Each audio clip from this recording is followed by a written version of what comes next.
ফজরের নামাজের পরে একটি সূরা পড়লে আল্লাহ তাআলা 5টি পুরস্কার দিবেন এবং আল্লাহ পাক রব্বুল আলামিন আপনাকে সকল বিপদ আপদ থেকে হেফাজত করবেন। এক নাম্বার পুরস্কার হচ্ছে আল্লাহ পাক রব্বুল আলামিন একটি সূরা পড়লে, কোরআন শরীফ 10 বার পড়লে যে সওয়াব হয় সেই পরিমাণ সওয়াব আল্লাহ তাআলা আপনার আমলনামায় দিয়ে দিবে, বলেন সুবহানাল্লাহ। দ্বিতীয় নাম্বার হচ্ছে আল্লাহ পাক রব্বুল আলামিন আপনাকে বিপদ আপদ থেকে হেফাজত করবেন। তৃতীয় নাম্বার অভাব দূর করে দিবেন। 4 নাম্বার হচ্ছে অসুস্থ ব্যক্তির জন্য যদি সূরা এটা তেলাওয়াত করা হয় ফজর নামাজের পরে, আল্লাহ পাক রব্বুল আলামিন তাকেও সেই পুরস্কার দান করে দিবেন, তাকে সুস্থতার নিয়ামত দান করে দিবেন।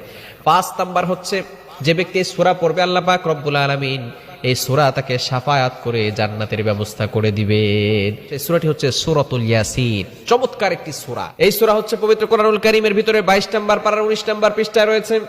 10-11 নম্বর লাইনগুলোতে চমৎকার একটি সূরা, সূরা ইয়াসিনের অনেক ফজিলত রয়েছে। এই সূরাটা হচ্ছে এমন একটা সূরা, প্রথম কয়েকটি আয়াতের ভিতরে এমন পাওয়ার রয়েছে।